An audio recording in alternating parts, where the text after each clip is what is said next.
Hurricane Helene, FOX weather meteorologist rescues woman from car during live shot as floodwaters rise. She would have drowned, Janice Dean told Bob Van Dillen after dramatic moment in Atlanta.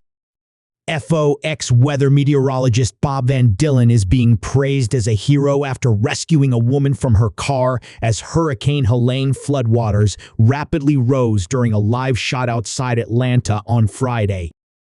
Van Dillen joined Fox and Friends to explain why he couldn't sit around and wait for first responders to help when he saw a woman in danger as the deadly storm wreaked havoc. "I know that we're swamped here with all of the 911 calls because there are so many high water rescues that we've already documented so far." She called 911 and 5 minutes, 10 minutes, and you could hear screaming, right? "You could hear through my live shot. Real loud," Van Dillen told Steve Doocy. "That's her car right there," Van Dillen added, with a car that was almost completely submerged in the background. "So I just said, you know what? I realize I'm with you guys on the air, but I can't let it go." The FOX weather meteorologist dropped everything to help the woman get out of the situation safely.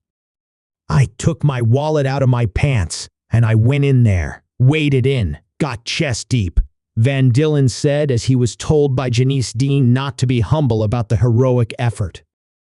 "You know how it is. I was concerned that one.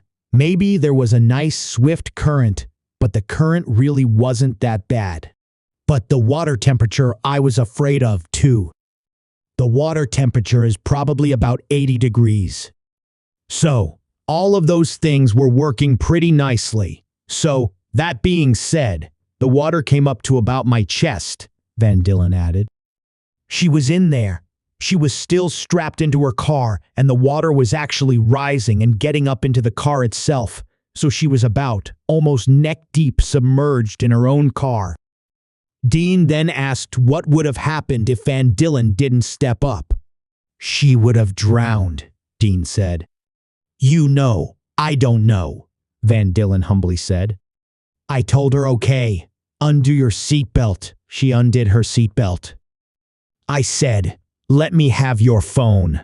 Let me have your bags." Then put her on my back, and we walked in. "She's fine." "She was in shock," Van Dillen said.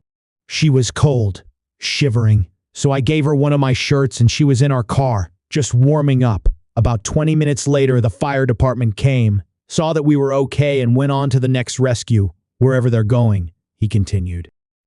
"Her husband just picked her up about 5 minutes ago." "It was a good deed for the day," Doocy said.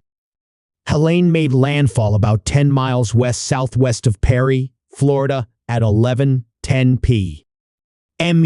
Thursday, and impacts have been felt across the southeast and into portions of the mid-Atlantic as the monster storm pushed farther inland and began to weaken. While wind does remain a concern, the greatest threat from Helene continues to be the flash flooding as torrential rain falls across the region, sending rivers and streams out of their banks, onto roads and into communities, trapping residents. The flash flood threat stretches from the southeast into the mid-Atlantic, where multiple flash flood emergencies were issued early Friday morning, including the first ever flash flood emergency issued for Atlanta.